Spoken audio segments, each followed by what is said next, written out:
মার্কিন পরাশক্তি কি এবার সত্যিই চাপে? ইরানের সঙ্গে রক্তক্ষয়ী সংঘাতে এমন কিছু তথ্য সামনে এসেছে যা শুনে এখন অনেকেই প্রশ্ন তুলছেন, মধ্যপ্রাচ্যের এই যুদ্ধে আসলে কে এগিয়ে আর কে পিছিয়ে। যে যুক্তরাষ্ট্রকে এতদিন বিশ্বের সবচেয়ে শক্তিশালী সামরিক শক্তি হিসেবে দেখা হতো, সেই দেশই কি এখন বড় ধরনের ক্ষতির মুখে?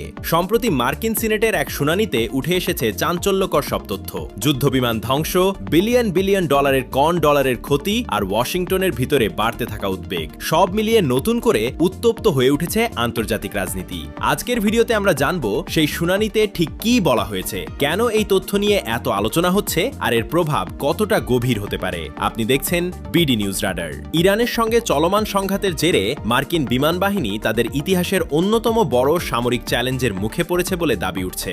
12 মে মার্কিন সিনেটের এক গুরুত্বপূর্ণ শুনানিতে যুদ্ধের ময়দানে নানা তথ্য সামনে আসে। তুরস্কের সংবাদ সংস্থা আনাদুল এজেন্সির প্রতিবেদনে বলা হয়েছে, সংঘাত শুরু হওয়ার পর থেকে যুক্তরাষ্ট্র অন্তত 39টি বিমান হারিয়েছে বলে শুনানিতে দাবি করা হয়। ডেমোক্রেটিক পার্টির আইন প্রণেতা অ্যাড কেস জানান, ইরানের আকাশসীমা এবং আশপাশের এলাকায় অভিযান চালানোর সময় এসব বিমান ধ্বংস হয়েছে। এই বক্তব্য সামনে আসতেই আন্তর্জাতিক অঙ্গনে শুরু হয়েছে নতুন আলোচনা, কারণ এত বড় পরিমাণ ক্ষয়ক্ষতির দাবি এর আগে খুব কমই সামনে এসেছে।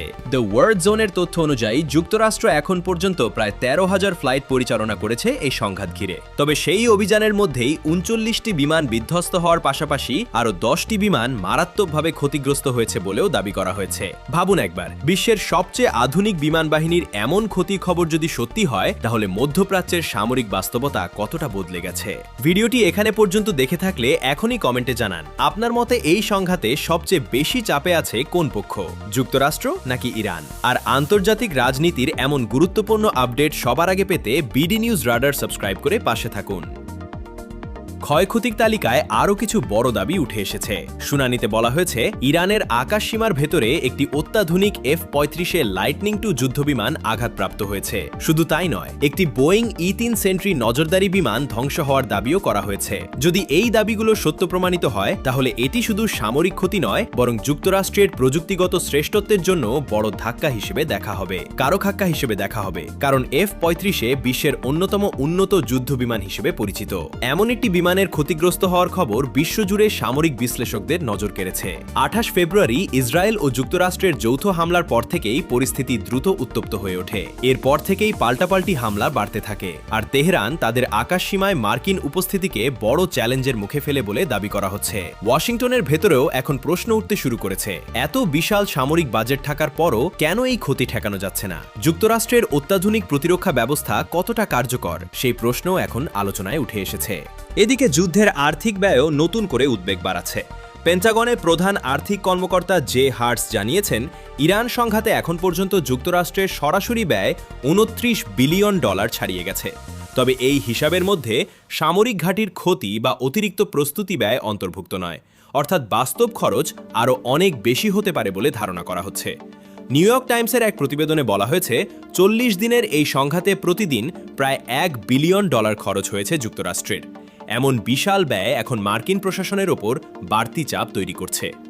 আপনার কি মনে হয়, এত বড় অর্থনৈতিক চাপ দীর্ঘ সময় ধরে বহন করা যুক্তরাষ্ট্রের জন্য সহজ হবে? কমেন্টে আপনার মতামত জানান। আর আপনি যদি আন্তর্জাতিক রাজনীতি, যুদ্ধ পরিস্থিতি আর গোপন কূটনৈতিক আপডেট নিয়মিত জানতে চান, তাহলে এখনই বিডি নিউজ রাডার সাবস্ক্রাইব করুন। সংঘাত থামাতে কূটনৈতিক তৎপরতাও চলেছে সমানতালে।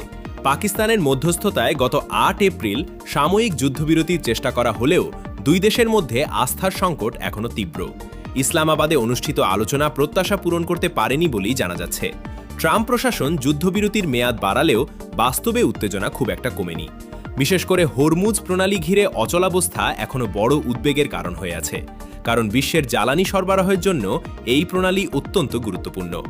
বিশ্লেষকরা বলছেন, যদি এই উত্তেজনা আরও বাড়ে, তাহলে শুধু মধ্যপ্রাচ্য নয়, পুরো বিশ্বের অর্থনীতিতেও এর বড় প্রভাব পড়তে পারে। তেলের বাজারে অস্থিরতা, আন্তর্জাতিক বাণিজ্যে চাপ এবং নতুন সামরিক জোট সবকিছুই এখন নতুন করে আলোচনায় আসছে। অন্যদিকে যুক্তরাষ্ট্রের অভ্যন্তরীণ রাজনীতিতেও এর প্রভাব পড়তে শুরু করেছে। 39টি যুদ্ধবিমান হারানোর দাবি এবং বিপুল আর্থিক ক্ষতির তথ্য সামনে আসার পর ডোনাল্ড ট্রাম্পের ওপর রাজনৈতিক চাপ আরও বাড়তে পারে বলে মনে করছেন বিশ্লেষকরা। কারণ সামরিক শক্তি প্রদর্শনের যে বার্তা দিয়ে এই অভিযান শুরু হয়েছিল, এখন সেই সিদ্ধান্ত নিয়েই প্রশ্ন উঠছে বিভিন্ন মহলে। মধ্যপ্রাচ্যের ভূ রাজনীতি কোন দিকে যাচ্ছে, তেহরান কতদূর পর্যন্ত নিজেদের অবস্থানে অনড় থাকবে, আর ওয়াশিংটন শেষ পর্যন্ত কি সিদ্ধান্ত নেবে, সেটাই এখন পুরো বিশ্বের নজরে। আপনার বিশ্লেষণ কি? এই সংঘাত কি আরও বড় যুদ্ধে রূপ নিতে পারে, নাকি শেষ পর্যন্ত কূটনৈতিক সমাধান আসবে? কমেন্টে বিস্তারিত মতামত জানান, কারণ আপনার প্রতিটি মতামত আমাদের জন্য গুরুত্বপূর্ণ। ভিডিওটি ভালো লাগলে অবশ্যই লাইক দিন, বন্ধুদের সঙ্গে শেয়ার করুন এবং আন্তর্জাতিক রাজনীতির সবচেয়ে গুরুত্বপূর্ণ আপডেট সবার আগে পেতে বিডি নিউজ রাডারের সাথেই থাকুন।